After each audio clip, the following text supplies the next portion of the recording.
So, hello. Hey. It's very happy to have our panel speech, panel discussion. So we have an all-star line of speakers for our panel this time. So I'm very happy to invite them to coming all from different country, and we also have local representative Derhong from LiTV. So before we start, let's spend some time to let each other to introduce themselves. How about let's start from Tim, okay? Hey everybody, my name is Tim. I'm the brand director and head of media for P&G Hong Kong and Taiwan. Thanks for having me, Richard. Yeah, thank you, Tim. And that's Jimmy. Could you briefly introduce you and your company? Sure, Richard. Hi, my name is Jimmy Poon. I'm with a company called Blis. We are a location specialist from the UK. And basically what we do is we get all the location data from various devices and use that to build a knowledge on the movement of people. And that will help our advertisers find the right people by their actual behavior where they go rather than where they say they go. Thank you. Okay, next up, Derhong, could you introduce yourself? Good afternoon, everyone. My name is Derhong. I'm from LiTV. For those who don't know LiTV, LiTV is the leading OTT service provider in Taiwan. We provide linear channels and video on demand on the web, mobile apps, and Connect TV. Okay, thanks, Derhong. And so the last one, Wei Hseuh from Criteo. Could you introduce yourself? Hi, everyone. Hi, Nick. Hi, Richard. So yeah, glad to see everyone online, virtually. So ideally, it could be face-to-face, but under these circumstances, seems to be the best to be virtually. Yeah, I'm with Criteo, and I'm heading the app supply for APAC now. Thank you. Yeah, thank you. So since we have lots of questions, so let's just jump into the first question. For the first question, we are actually asking all the participants. Since our panelists are from different backgrounds, from buy-side, advertiser, from AdTech partner, could you share your perspective on direct impact of growing user tracking restriction? What are you most concerning issues? So again, let's start from Ting, okay? Okay. So I'm gonna take a slightly different approach to your questions. I'm gonna say that I think this change has really brought all of us together. All right, so all of us from different parts of the ecosystem, we haven't been really working that closely together. Now we are facing arguably an existential crisis. But looking at everything that everyone has been doing, like we heard about Sender, we heard about Verizon Media, we've seen all the great work from IAB Tech Lab. And looking at all of us here coming from different parts of the world, different companies trying to work on and talk about the same issue, I think this is great.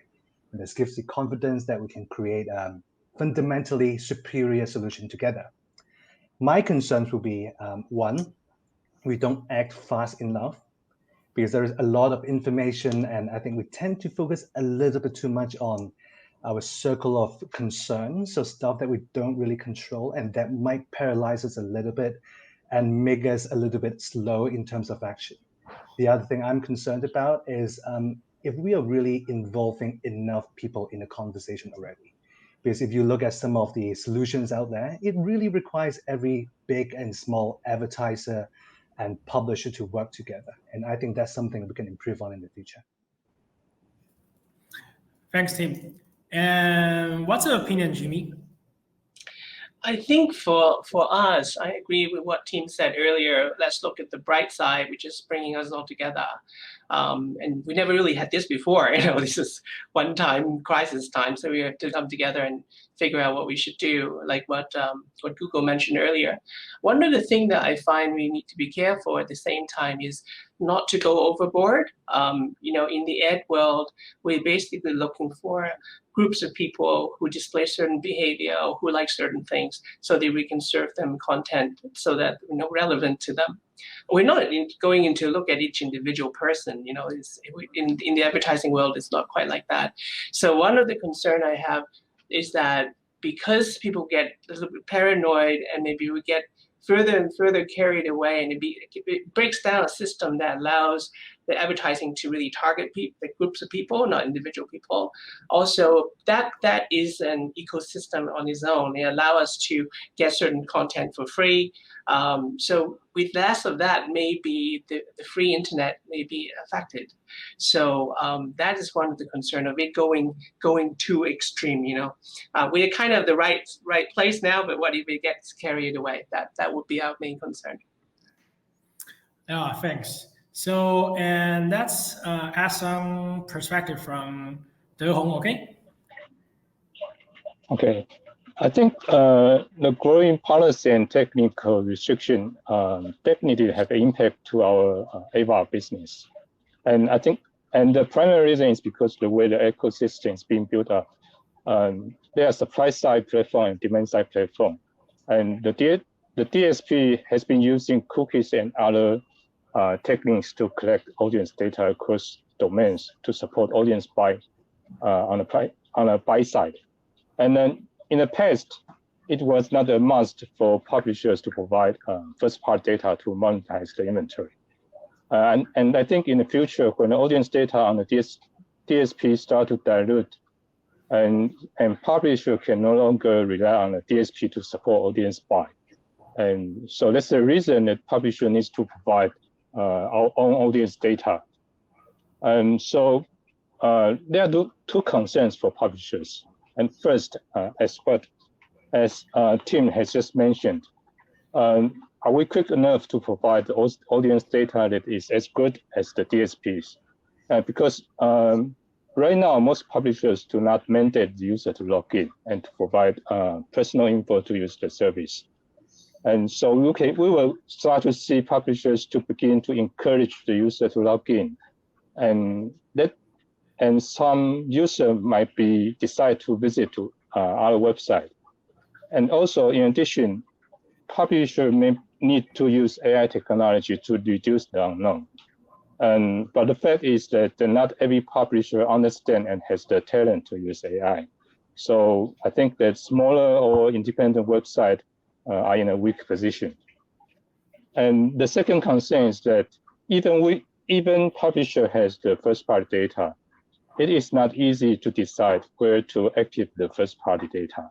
If the first-party data is precious, the publisher will want to hold on to itself and not to share it with any, not to share it without any control or protection.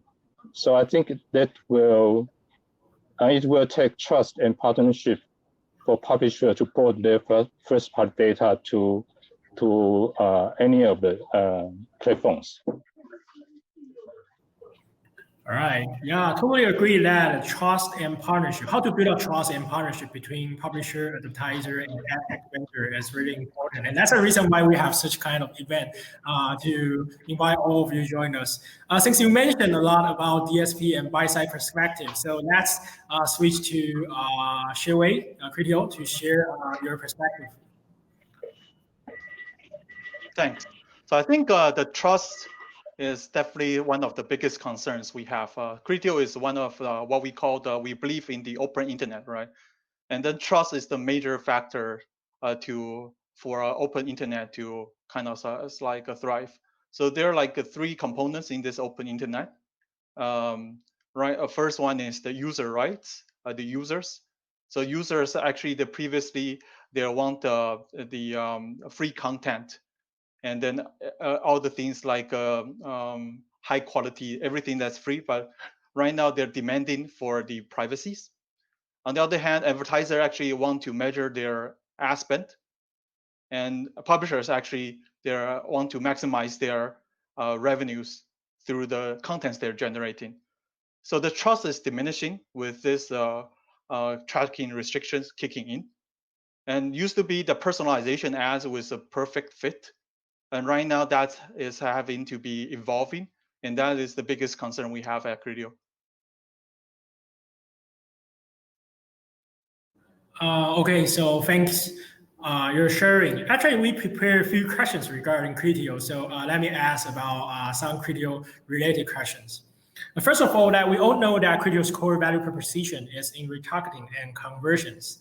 We all know that Criteo is doing really great job. But do you think the third-party cookieless environment will fundamentally change how measurement and attribution work in this industry? Thanks for this great question. So yeah, I want to rephrase this a little bit. So Criteo is not just retargeting and conversions. We're a performance marketer. So we do performance marketing at best. So that's why it's easily related to retargeting and conversions, right? So on the other hand, when we talk about measurements and attribution, it will evolve. Things always evolve. But actually, these two are the backbone of the advertisement.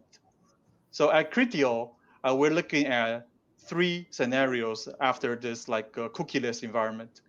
The first is still user-level targeting with more privacy control. The second will be interest group. I think this is covered a lot by the Verizon media as well. The third one will be contextual targeting.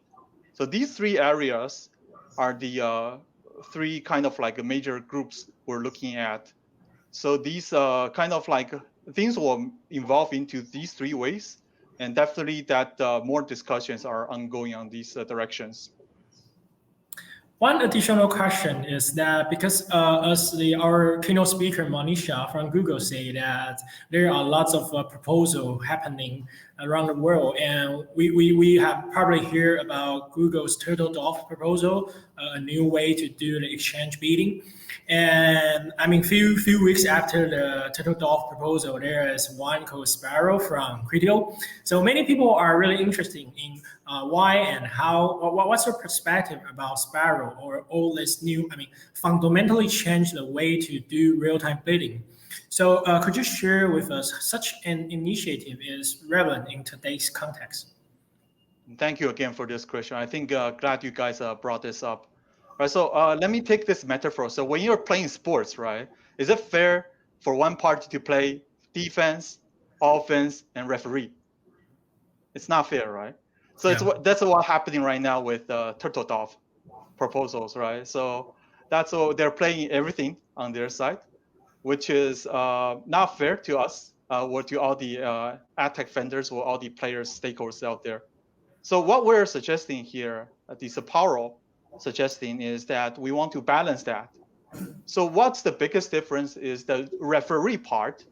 We kind of need to have an isolated identity or kind of entity, which is what we call the safeguard or as gatekeepers.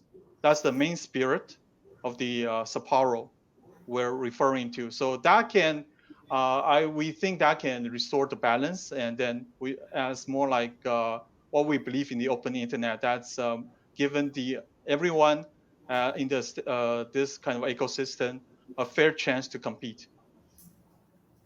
Yeah, so actually, I think the Sparrow do really solve the problem that because all the players, browser, DSP, SSP are actually mostly from the same company, which is not pretty fair. And I really wish that we also have Google participate in this panel discussion.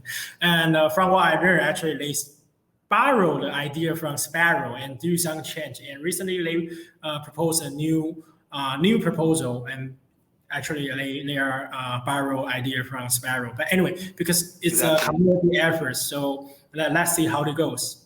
So then I have prepared a few questions to Derhong from LiTV regarding his perspective of OTT and also in this cookieless world.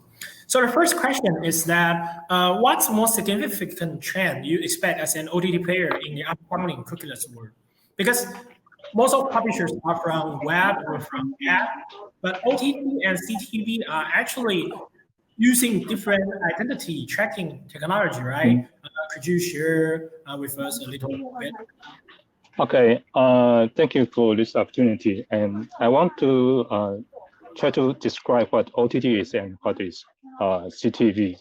And OTT is a service, and CTV is one of the devices that the user use to watch OTT content. So you can use mobile app or use web to to use an OTT service, and you can also use CTV. And why CTV is so important? Because from the US reports or from our own data, we see more and more users that will use Connect TV to watch OTT content. And because of this, CTV ads is also very important, because CTV ads combine the benefits of the traditional TV commercial and also the digital TV, digital ads. We know that the CTV is the focal point of the living room. It has big screen, high viewability, high completion rate, and it supports audience targeting and measurement. And to support CTV ads, actually the requirements to CTV is in many ways are very similar to mobile in-app ads. So it does not rely on cookie. It relies on some basic info that the client player sent in every ad request. And this includes a hardware independent user resetable device ID to support basic identity and frequency control. That said, the changes in iOS 14 impact the iPhone as well as Apple TV. In addition, CTV is a household device that the whole family watch the TV together. So we need a way to identify a CTV device and also to profile a household to support household targeting and also co-viewing factors. And there are several approaches to achieve this.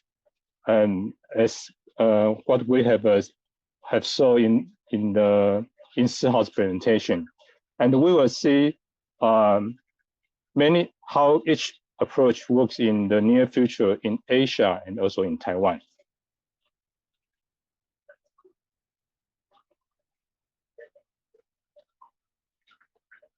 As you described, that Connect TV are actually just like in-app native apps, but in set-top box. So for iOS, there's Apple TV. For Android, there's Android TV. So it also depends on the platform policy. Can I say that? Yes. Okay, so I had another question for you. Do you expect buyers and advertisers to change their buying strategy toward OTT supply, especially for CTV supply? How can publishers use their first-party data to drive value? I mean, first-party data is really important, and especially for high-value ads, those high visibility, which is on CTV. Okay, in terms of CTV, actually, there are not much third-party data available for CTV platform. So if DSP and the third-party data is not adequate, the buyer will either ask the publisher to provide first-party data, or they will try other ways to target, to target the audience. So this opens an opportunity for publisher to have a direct data partnership with buyer directly. For example, LiTV knows our users' video viewing behaviors, and potentially we can use AI to find out if a particular audience segment has strong reaction to a particular brand, and then we can use the result to enhance the performance of a campaign. So, in short, for us to success in the CTV, to sell our CTV inventory, it is very important for us to make our subscriber information data available for audience targeting. Yeah, I think it's pretty good that because most CTV subscribers, they do have their personal data and not anonymous like what web publisher face. So yeah, thank you for your sharing. So next up, I want to bring up Tim to share some perspective from the advertiser side. Hey, Tim. So, as an advertiser, how does this policy changes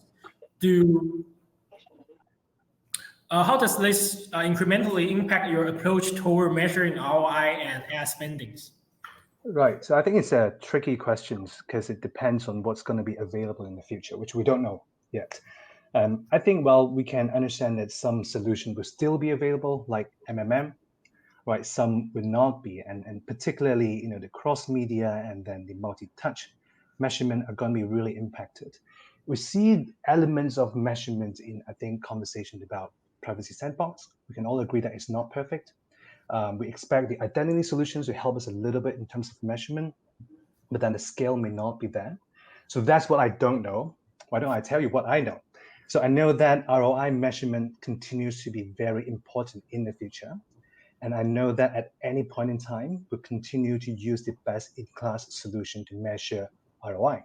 So no matter what's going to be available, we'll be choosing what's right for us to inform a business decision. But if I may put it this way, I think ROI measurement has never been perfect, and it's definitely not perfect today. But it hasn't stopped us from improving ROI. So there are stuff that we're doing today and that's the same thing that we're going to do in the future as well. Stuff like making sure that we choose the media, we choose the channel and format according to consumer media behaviors. We choose the communications that really address the barriers of consumers. We create content that is impactful. So long answer short, no change in approach, but the execution is going to look different. Yeah, agreed. From a technical background, I would really say there's no perfect measurement and attribution even nowadays. So everything is changing, but we still want to seek the best, probably not best, but viable way to do the measurement.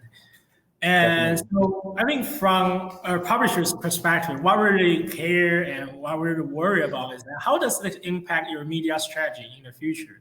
Would you change your way to spend your media budget? Look, I'm going to give you a standard answer first, and a longer answer afterwards. I think at P&G, we see media as a force for growth, meaning we see that as a way to grow our business. So the way we plan and buy our media, we do that to maximize the return to our business. Right? I think that's the way we are responsible to our shareholders. Right? So it's not going to change, but what's going to change is the options we have. And like Wei has just described, I think we're seeing three broad types of future solutions out there. Right? The first one being contextual solutions, but an improved version of what we have today. The other one would be cohorting solutions. That's the data on device, on browser, and then the authenticated identity solutions. So, I think our choice in the future is to make sure that we choose the right combinations of things that help us deliver the ROI. But I think at the same time, being an advertiser, I would really remind myself that this is just one of the many things that we can do. So I'll probably frame it not as a media question, but as a business question. So if I look at what I'm doing right now in digital media and I take a step back, besides all the conversation about cookies and device IDs, we have CTVs, right?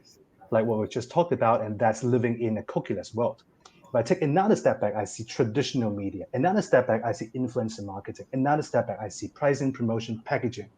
So I think I would probably think about this as, I would frame the question as, among all the things that any advertiser can do, what is the right combination of that gives us a better ROI in the future?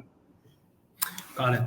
But to be frankly speaking, that I would say due to the recent changes of third-party tracking, I personally think that many really basic things like frequency capping or some ad safety, brand safety things might probably be affected due to those restrict. So, but however, we all know that web and mobile web traffic are one of the most critical channels to reach consumers. Do you plan to shift away your budget from web or mobile web, or since you say that it's a business perspective, so there's a lot of channel you can do, but during this chaotic moment, you might probably want to say, let me maybe just spend that amount of budget on web or mobile web, or you will think, okay, that's not a problem. I just keep my strategy. Yeah, I think we can all see what happens to the CPM in Safari and Firefox. It goes down massively. We also see the reports from Google and Facebook on the impact on ad dollars if personalization of ad goes away. So I think absolutely we expect, at least for a short period of time, a decrease of ROI in this area. So the area which you frame it as web and mobile web. But I think the answer is probably a bit more complicated, because if the ROI goes down, the money goes the other way to the publishers who don't have as big an identity problem. So the publishers and the platforms who see the world in a people-based capacity. Then if all the money goes there, cost will go up, ROI will come down, right? So then the money will go maybe to the other side again. So that's going to be an equilibrium, but where it lies, I really don't know. But personally, I would refrain from seeing these two groups of parties as two separate groups, because if you follow my story just now, I think the average ROI of these parties would go down, and there would be an outflow of budget from this part of the ecosystem to other parts of the ecosystem. So it's not that one group will benefit from others, but we are really in it together. And because of that, I think if ROI goes down, think about the digitally native companies, right? They're going to find digital media much less attractive. Think about big companies like CPG giants like ourselves. We have a lot of options where to take the money. So why spend money here? So I would really encourage everybody in this ecosystem to find a way out together. And if I may add one thing, I think the web and mobile web you describe here, to me, are really the content creators of the industry. They are the major source of the professionally produced contents. And if you look at the other side, they are the platforms that distribute content, right? So if there's not good content in the industry, so everybody's gonna suffer. So I think if we think about everybody as a big group, then we can probably thrive and have a better future. Thanks for your sharing. I think I totally agree that there's some market dynamic there. So once if people spend more money and the value, the price will get higher, and probably they want to withdraw and spend in the other way. But in general, the ad tech industry, browser, all the vendor parties, we can figure out a better way to somehow keep the performance and to make sure that web or mobile web is still competitive across all the media channel, because I personally are a digital native publisher. So we really hope that the performance will be good. And otherwise, there's no reason that advertiser will spend money in web ecosystem. So thank you again, Tim, for your great perspective. So next up, let's switch to Jimmy to let him share a bit about his perspective regarding the recent privacy changes. But before we start, could Jimmy spend a little more time, because I think most of our audience are from Taiwan and not many of us familiar with Blis. Could you share a little bit about what your company does and what exactly Blis does and how those data are sharing and this kind of business work? Sure. Well, I didn't mean to turn it into an advertising space. You gave me that opportunity earlier. I try to be a little bit more controlled. What we do is when people use their mobile phones, the location of that is being tracked. Currently, with that being tracked, if you give authorization to the apps to pass your location onto the external sources through bit streams, we would then be able to collect the locations when the device shows up at different places. So, for example, we look at a playground or a sporting tracks, we'd then be able to see the people actually running there or exercising there, and we would then be able to serve them advertising for people who are actually work out and do sports. Unlike, for example, in the past, maybe we just simply serve it to a certain context of sporting sites. Those people might not be actually doing sports. They may like to watch it, but they might not be doing it. So in terms of where people go to, not what they say they do, but what they actually do becomes very important. So our whole philosophy is to be able to track down the people by the device IDs, not so much by them, because we won't be able to tell who the person is, by the device IDs, so we would then be able to say, oh, did those groups of people actually living in those type of apartment buildings may be a little bit wealthier, for example, so their income level may be higher, so they may be able to afford products of a certain type. So that is the kind of, through the actual behavior, we would know a little bit more about the habit, the lifestyle, such as the sports I mentioned, or the income level and the affordability of the different group products. So that's basically what we do in a nutshell. And by collecting that data and working out where people move to, where to, during the day and at night, we will have a lot more knowledge of the kind of movement that they make. Okay, so I'm really curious about, because I think most of the business of your business you described that might probably based on IDFA and native device IDed, and it used to be a super cookie for mobile devices. Yay. I think many web publishers are really jealous about how native apps can collect user identity and track user across different apps. But we don't know that it's gonna be deprecated soon, even though Android and Google haven't shared their opinion regarding ADID. But we believe that if IDFA deprecation runs well, probably ADID will also be deprecated soon. So how does this impact collecting and utilizing data for mobile app industry?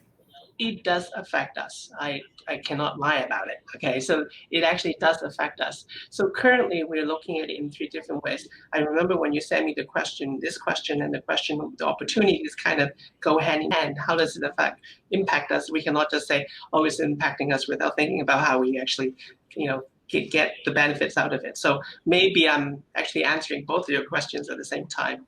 Okay. The way it affects us is that we're not able to collect as many device IDs and the locations as we used to. In the short term, the benefit of that, it is, like you said, is only limited to one side of the fence, not the entire side of the fence. So that's give us a little bit of time to figure out what to do, when it becomes widespread.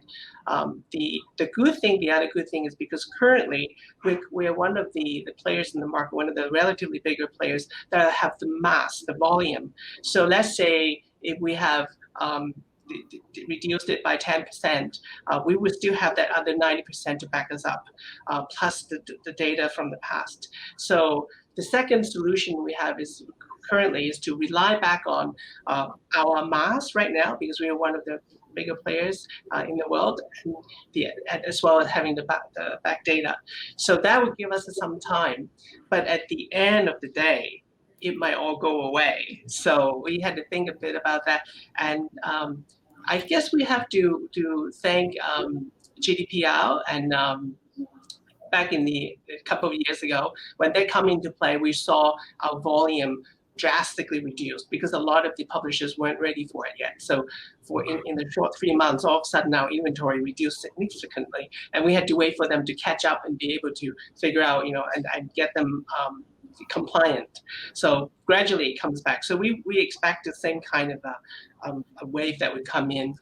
The other thing we need to think about is maybe rather than simply getting location data from the device, what are the other location insights we can get? Now, I cannot give you all the solutions because there are competitors listening to us, but one of them, for example, would be census. Traditionally, census is being done everywhere, in the olden days, in the 1800s. Census are very location-based, actually. You go to a certain building, you ask the people in that building what they do and all that. Now, in the past, all that information would give you an understanding of, oh, these are the people over here, maybe of that income, or maybe that kind of average household. You cannot activate it because it wasn't done for activation. Imagine we were able to bring in the knowledge of the census with the ability of what we have been doing in order to target. So we don't always have to just rely on the device ID, at a certain location will then be able to collect intelligence through other sources. Now, census is just one of them that I mentioned. We have about eight other different dimensions, but that's we really need to think ahead. So in the short while, we are kind of okay because it hasn't been rolled out yet. And also it is half of the game, but we have to be prepared. Yeah, one thing that I found it really interesting, and when we discuss with Jimmy about this panel discussion, is that during the time that we are preparing for the panel questions, and we found that Apple actually withdrew the, they originally expect to do this in September. It should already happen, but it doesn't. It changed to the early next year. But I think one thing is that this proposes a lot of probably opportunity present to the data provider like Blis, because just like you mentioned, that one thing is that you can put a lot of sensors out there. That's something that probably other individuals might not be able to do. Could you share a bit more about what are some other probably opportunity present to data provider like you? I think the opportunities, the question you have earlier about Apple, actually that was an interesting question in terms of whether they're shying away from it. We have seen them do bolder things. They weren't shy. So maybe that wasn't the only reasons.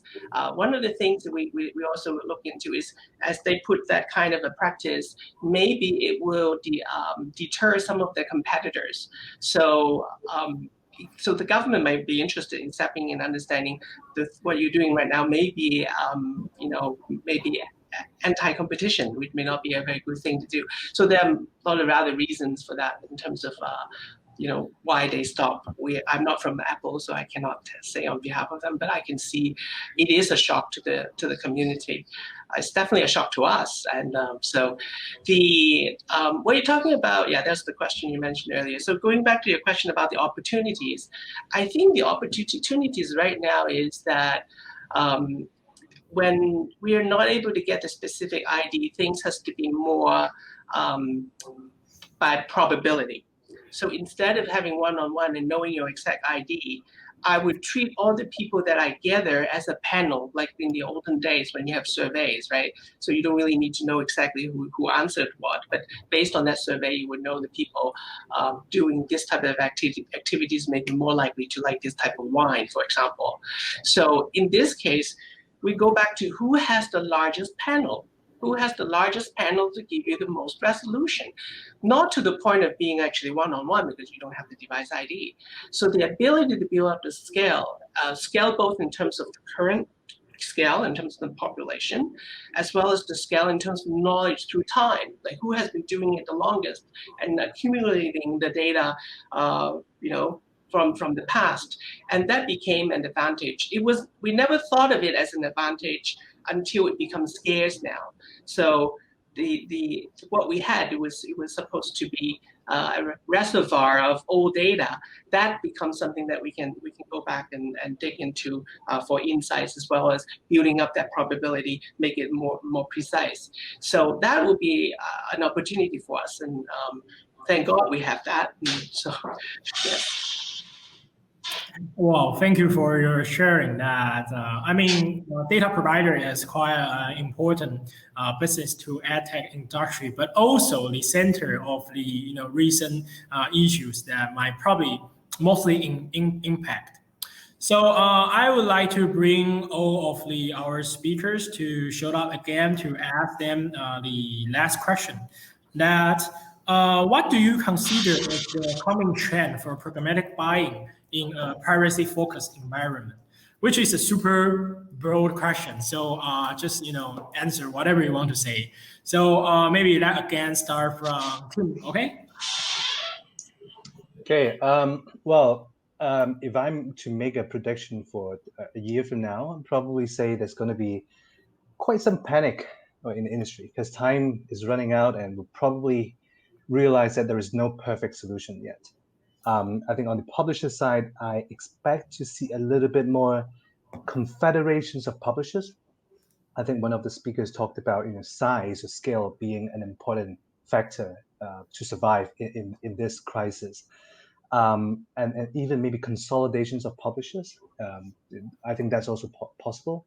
And on an advertiser side, I would think that at that point in time, we'll be more open-minded. So, we've got used to how we do things now, but then a year from now, probably we'll realize that it doesn't work anymore. And the only way to learn will be to try it out ourselves, and maybe even to invest in a way that encourages tech partners and publishers to look for and explore new solutions as well. So I see different companies offering maybe cookieless solutions. Yeah, why don't we just give it a try? And I think we've also seen case studies, I believe, from LiveRamp and Fitbit saying the ROAS from using identity-based solutions is actually they're getting, I think, a doubled ROAS. So I think these are all the great things that I'm quite excited to be a part of. But if I'm to make a prediction for it even longer term, I'll definitely say, together we win, like what Simon said. And I strongly believe that we together as a group can create a much better future. And for this question, and let's switch to Wei, Criteo. Do you have any perspective regarding this? Yeah, sure. So I think with this privacy-focused environment, every solution that moving forward need to be very user rights kind of sensitive. I think that's the most important thing. Everything needs to be around that. Otherwise, you will see that some short-term solutions comes and goes, because eventually these browsers or these players, they will block you out. So everything needs to be around that solution. So again, I think from my perspective, there are three components, right? The user ID level, cohort interest level, and the contextual level. I want to personally want to address more on the user ID level. That a team mentioned that they're actually, from a publisher point of view, user ID level consolidation might be one thing. But on the other hand, actually, I'm more excited to see if there's more consortium or publisher group forming up that can create open ID, let's say, that can be used for the open internet. That's something I would be love to see. That actually, right now, all these ID are being initiated by kind of like third parties, either LiveRamp or TTDs. But the publishers actually can also take back some control by forming something by themselves. In that case, actually, there will be room for small publishers, and there will be more possibility in the ecosystem. So yeah, I think that's what's the trend I personally want to see in the coming future. Okay, so for the future perspective, let me ask about Derhong. What's your opinion regarding the future programmatic buying? I think there might be two changes. The first one is that the audience data will change from second party or third party to first party audience data. That's first change. And the second change is that the targeting will change from cookie-based to people-based targeting. But in order to make this change, there are also two challenges to both, I think, to both advertisers and also to publishers.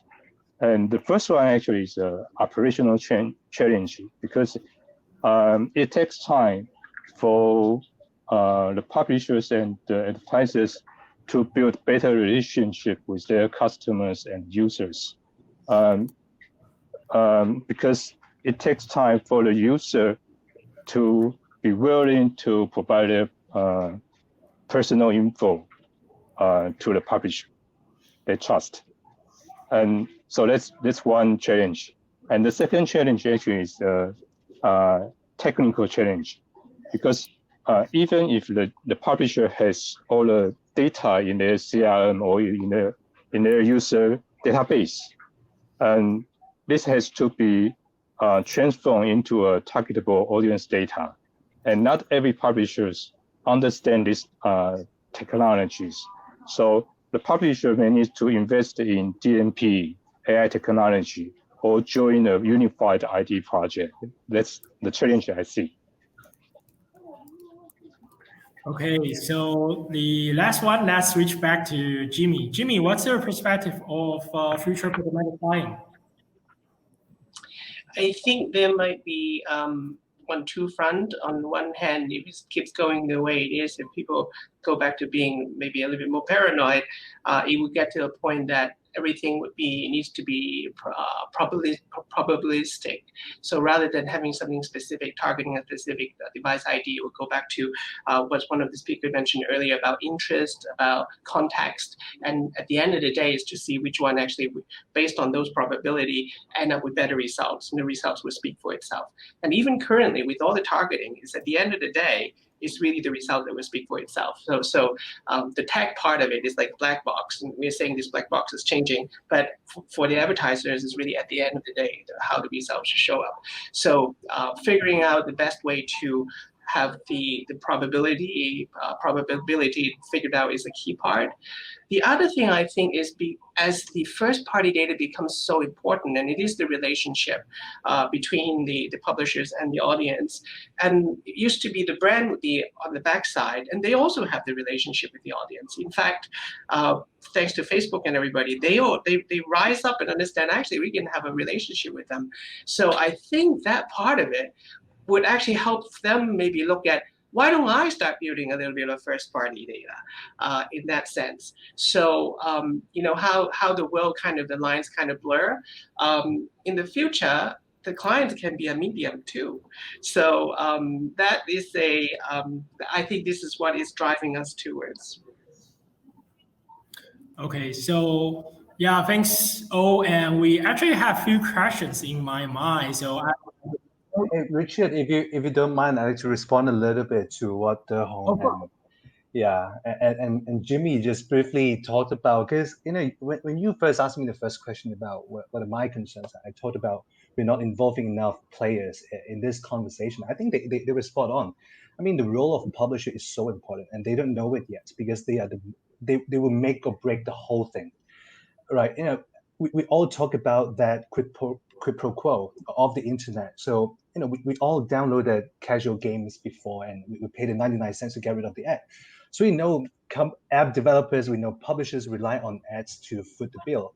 And so it worries me a little bit that the whole I think at least a majority of the conversation is about the technical solution, not so much about the adoption of the solution, especially when we're talking about the consumers giving the consent to a new solution.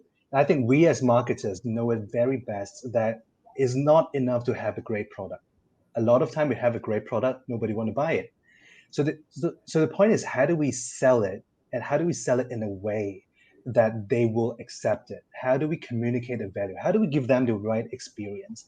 And Jimmy just talked about Facebook, and I think Facebook is one of the many great companies who gives us inspiration that people will opt in when they see the value. So if publishers can think about what value they can give to consumers, and I think I really don't want this conversation to distract the publishers to just think about the technical solutions. Ultimately, it's about the relationship between them and the consumers. It's about if they can, continue to create the great content that draws the people and draws the traffic, then talk about the value and get them to give the consent. I think that part of conversation is a bit missing in the moment. That's right. Does anyone want to add something?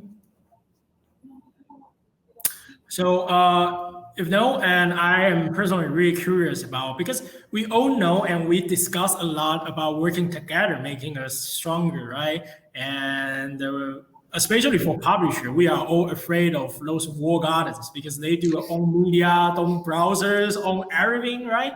So the rest of us, no matter we are publishers, ad tech vendor, or even advertiser, that we hope that we can work together. But of course, trust is really important. Just like Derhong mentioned, that many people, since as a publisher, probably I collect a lot of first-party data. Advertiser, they also collect a lot of first-party data. But we all see it like treasures that we don't want to share with each other, right? So what's your suggestion and first priority to do for making such collaborations possible? Wei, could you share a little bit?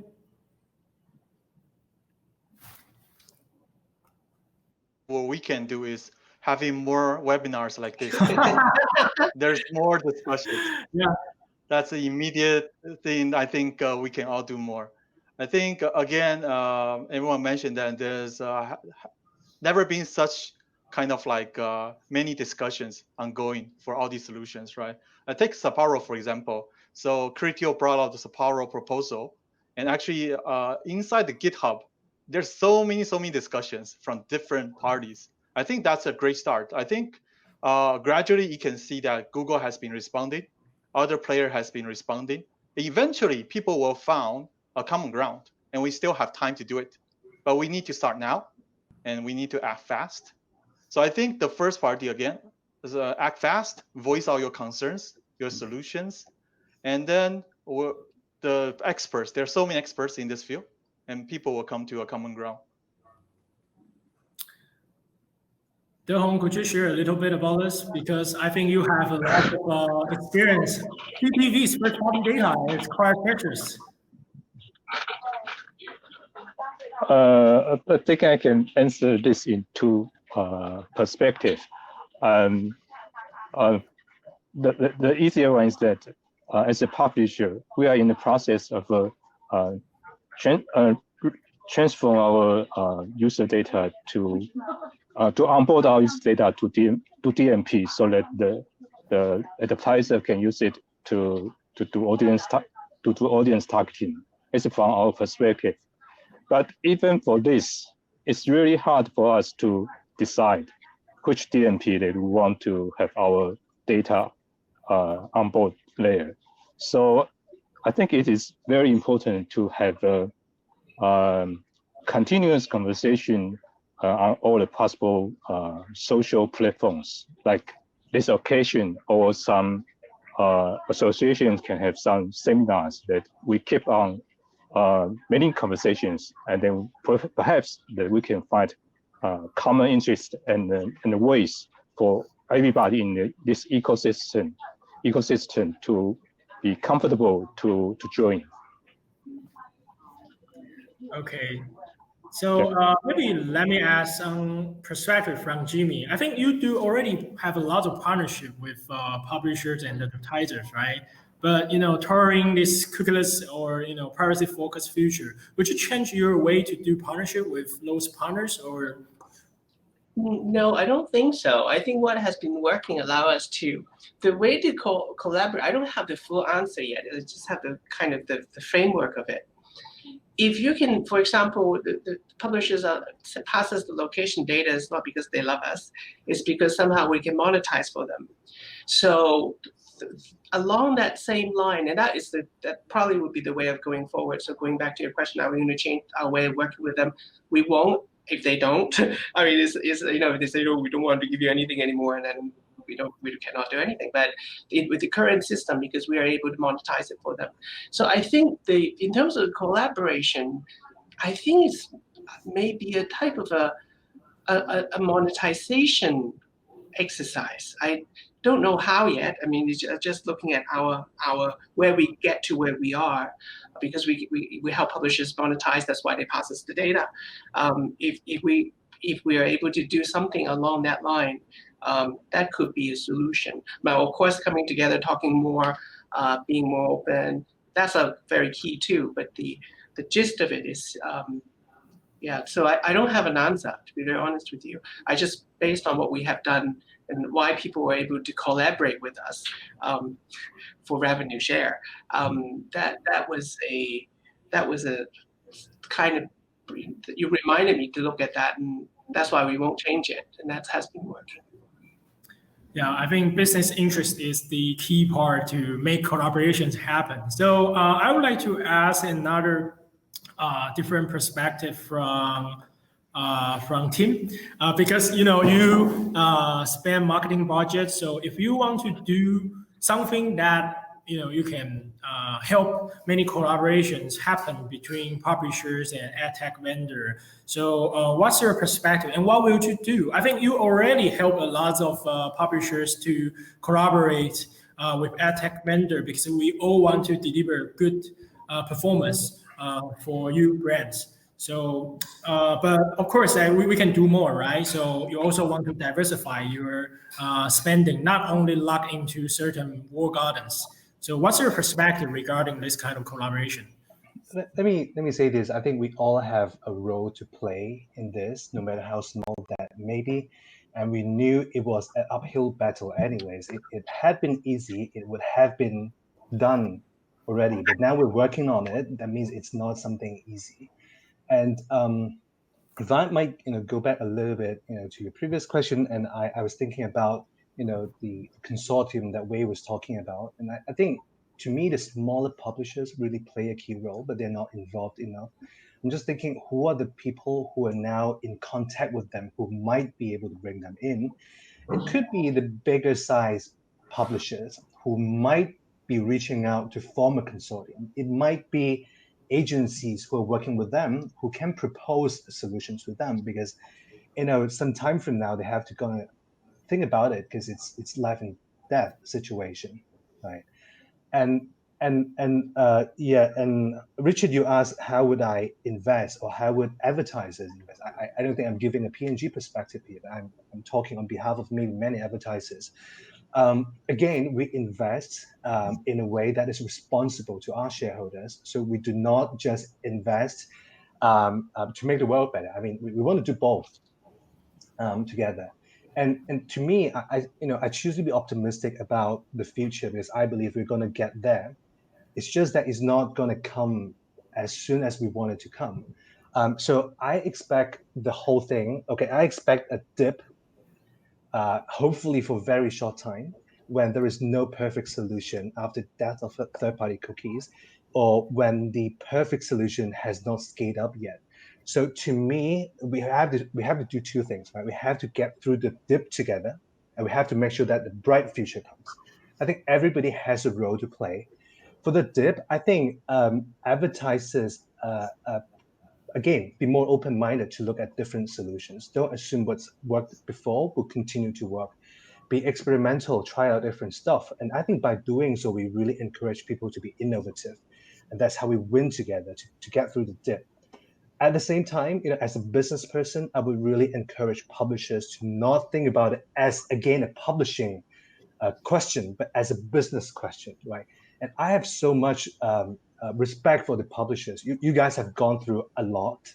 I mean, in the past, not you, Richard, because you're a digitally native brand, but then, for the big publishers, they've gone through decades of challenges, and it's just one of the many challenges they face. And every time they pivot, they don't let the previous success hold them back. And I think that's the spirit that they have to embrace to make sure that it happens.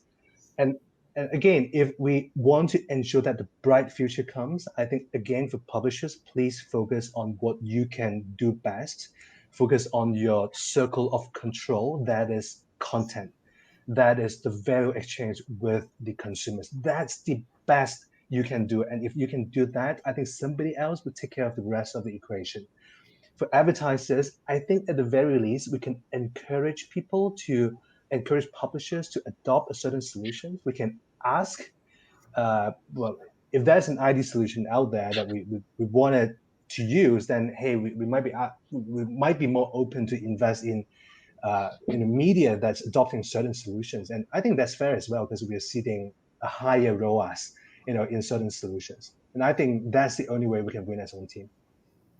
Yeah, thanks, Tim, sharing. Actually, it's super encouraging, right? Many publishers join us this event, and as you say, as a digital native publisher, I think, well, it's like things are going to change a lot. But for those who are coming from traditional background, already, the invention of the web, the invention of the smartphone already changed a lot. So this is just yet another challenge. They might probably already feel like, okay, they have decades of history, so it's like, okay, just another thing. So yeah, super encouraging. Thank you, Tim. So I'm seeing some questions from our comments area, so I want to bring out a few. First of all, I see a question regarding contextual targeting. So because, many people, we mentioned that because identity resolution might not be as easy as previous.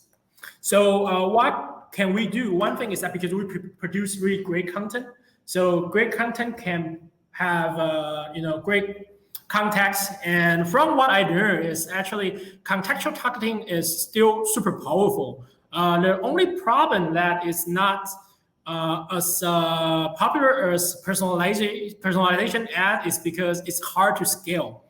And I would like to ask about maybe some publisher regarding this contextual targeting thing. No, I'm sorry, but do you have any idea about this? Because I know that many good program, drama, TV program, they have great content. Say, for example, sports game. But sports game, Chinese sports game and foreign sports game are different kind of the content. How did you provide such kind of contextual information to advertiser? How does this work, and what do you expect? Will it be more in the future? I think you have just answered the question. Contextual targeting is good, and then there are some demands as well, but it's really hard to scale. So some advisor might try it a little bit, but then for the goal of volume, they probably will switch back to audience targeting. That's what we experienced. And in terms of sports inventory, it's a rare commodity here in Taiwan. We don't have many OTT sports content provider here. So for contextual targeting, because Wei just mentioned this, and he said that because for him, the identity is more interesting. But I would like to also learn more about what's Criteo's perspective or your personal perspective regarding contextual targeting. And also, actually, there's also one commenter asking about what's Criteo's perspective after cookieless world. Do you change your way to do the e-commerce, collaboration or things like that? Could you share a little bit about it? Sure. Sorry, I think my connection is bad, so breaking down time to time. So just in case, right? So yeah, so the first question you have is the contextual targeting, right? So I could probably combine with this cookieless. So at the end of the day, it's about what kind of signal you're getting.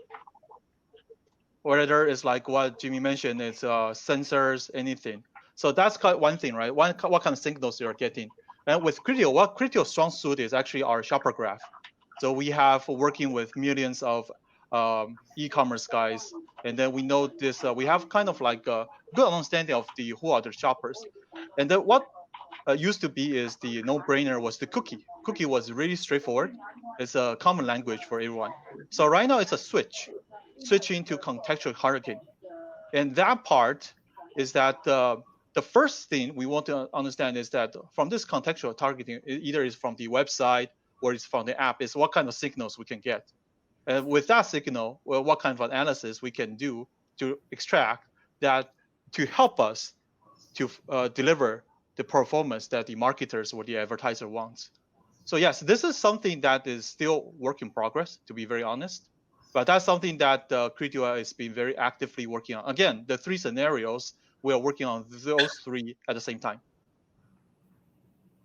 All right. So yeah, thank you for your sharing. Does anyone want to add, some opinion regarding contextual targeting? I know this is a bit of hard. Yeah.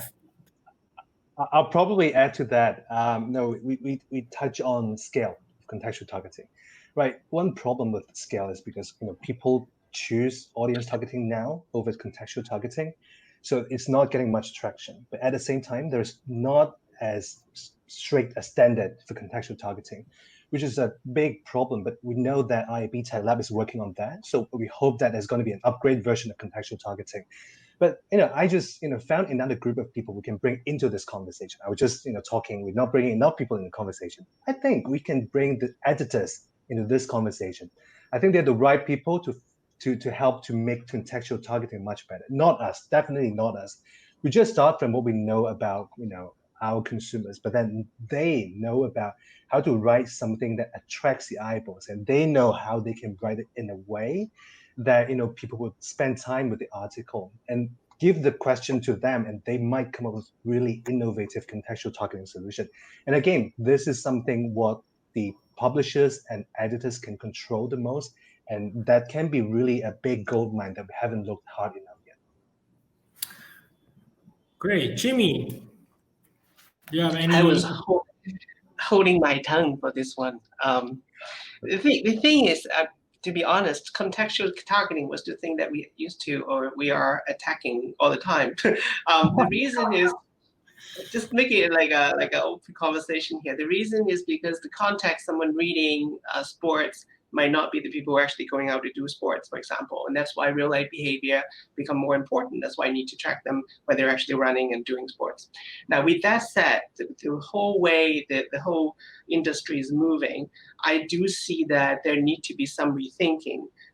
Not just me, Jimmy, I'm talking about Blis as a big organization all the way from the UK, need to adapt that and integrate that, and then be able to say something or have a different, what do they call it? They have big words for this, a different story for how do you integrate contextual targeting back into an environment when you cannot be as easily identify and single out audiences. So yeah, that's, to me, it's almost like, the future is the reverse of what we are saying right now. So so that's I have the thoughts in my head. I don't have all the answers right now, to be honest with you. But the maybe it will be a hybrid. You know, it's like what Tim said. It could be a hybrid of both. So everybody's coming together to the same spot. That's really another concern, eh? All right. Thank you all for our panelist participation. That actually, I personally learned a lot from different opinion, different perspective, and as we all know that at this moment there is no perfect solution, no standard one. But this kind of discussion really push our knowledge and understanding forward, and to understand which is the most important part for different parties, and that's work together to figure out if there's any way or any boundary that we can help push forward a little bit. So thank you again for all the panelists, and we are really happy to have you join us. Thank you for inviting us, Richard. All right, Thank you for having us. Let's wrap up the event. So this is the last section of the TPG 2020 event this year, and thank you all for your participation. And just as we mentioned that we do have Facebook group, we have YouTube channel, and some of the recording of the event today will be later released on our YouTube channel. So if you couldn't catch up or you want to share it with your friend, with your colleague, do follow us online, and we will keep you posted.